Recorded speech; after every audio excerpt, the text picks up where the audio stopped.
do they make group decisions, or is it just an individual culture? I would say more group-oriented, probably. Again, I think that kind of varies depending on age and where people are, but usually for decision-making, like for a town, traditionally people would have what's called a kotla. So it's communal decision-making, and it's supposed to be democratic, so you have to reach a consensus, but it is only men making the decisions, so that would be very patriarchal in a sense.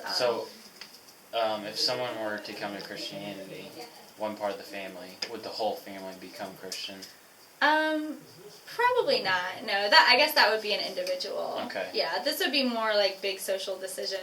What does a typical day look like for a Botswana person? Wow, that's really going to depend. I guess it depends.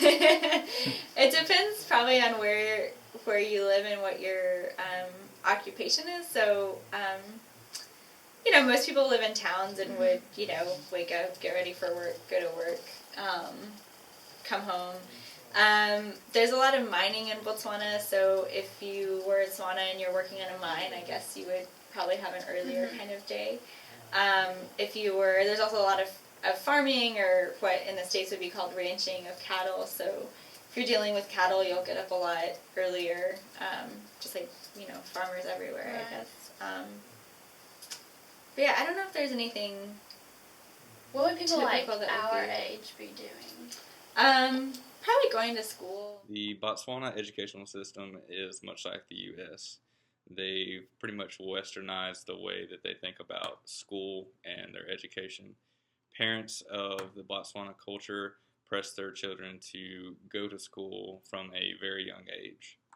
The educational system, as far as the grade system goes, it starts from what we would consider kindergarten and goes all the way up to 8th grade. And during that time, once a student reaches 8th grade, they have a decision to either go into the workforce or they have a decision to continue their education. And since parents press their children to start from such a young age, they will often choose to further their education. So from 1st to 8th grade is the lower education part, and then they go from 9th grade to what we consider 12th grade, and then they would graduate high school. So again, since the parents press such a hard emphasis on going and furthering their education, they will often go to a college. Now, they do have a college in Botswana, but most of the time students will not choose to go there, even though it is relatively prestigious to go there. They will often try to go to the U.S. It's just kind of like getting out of your hometown. Botswana culture in some ways is pretty westernized. There's been a lot of contact, first with British people and then with Americans and with South Africans who are in some ways very Europeanized.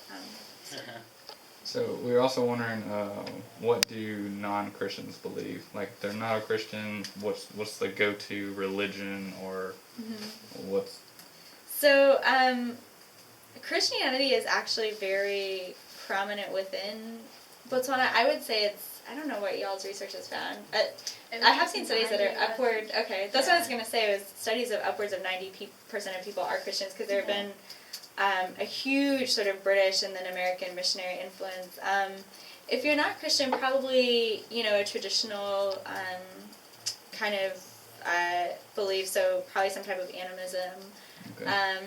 There's a sizable Muslim population in Botswana, but they wouldn't be Tswana, and a sizable Hindu population, so I guess if people converted. But yeah, probably either just a traditional religion or maybe just no religion. Okay.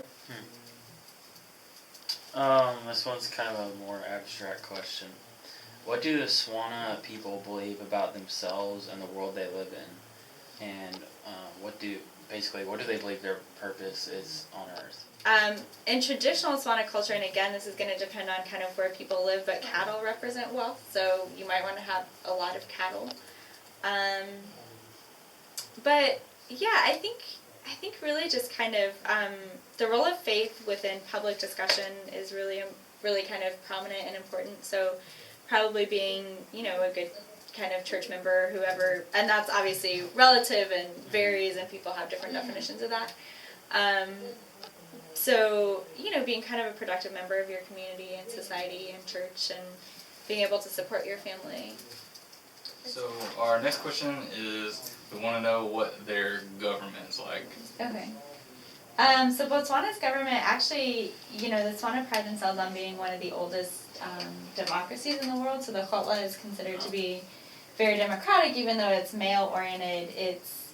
It's not dependent upon station or seniority or anything like that. There's a parliament, but then there's also a state president, which is pretty common in Southern Africa. And Okay, is there one thing or multiple things that we should never do when we are visiting?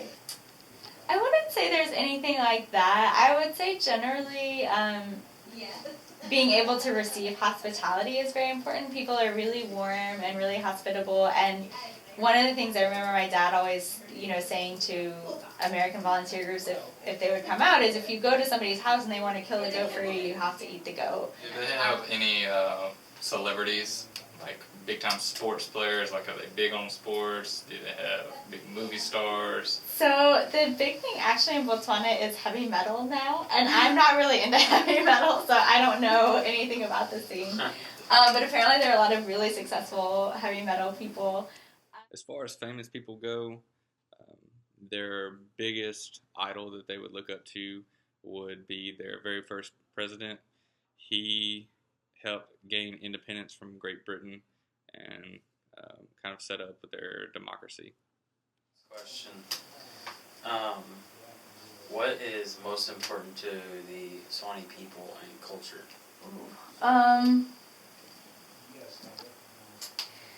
I mean, as a tangible thing, maybe cattle. So again, cattle can signify wealth, and that's really important.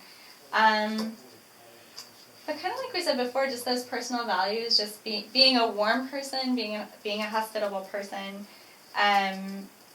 being a hardworking person. So a work ethic is really important, and being someone who's just a productive member of society.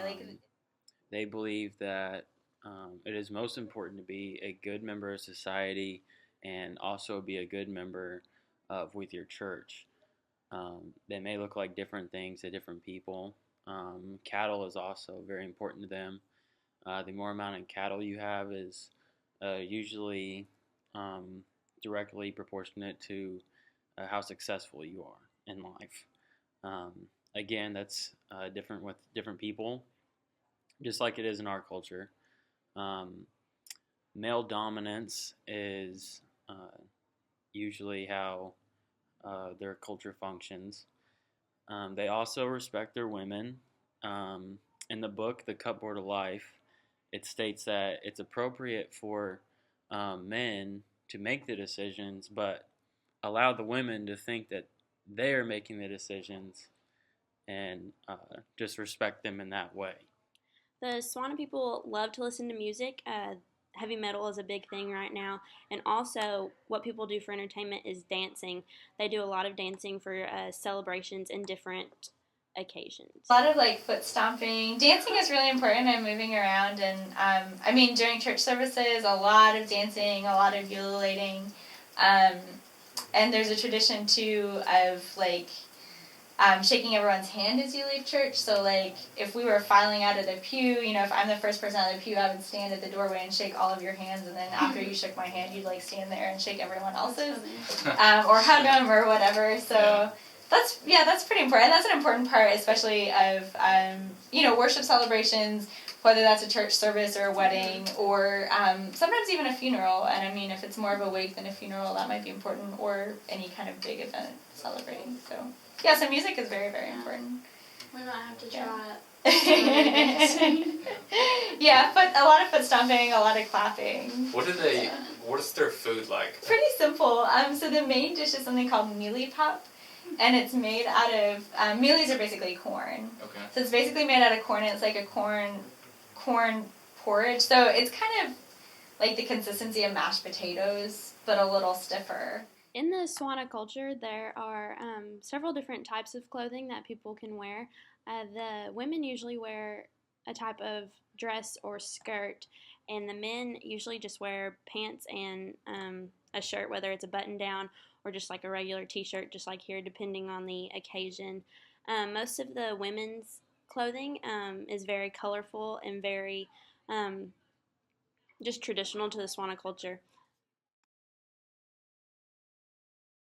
Dumela, Mayra, Tahili John. Good morning, Mr. and Miss. How are you? Three. Samaya Singley.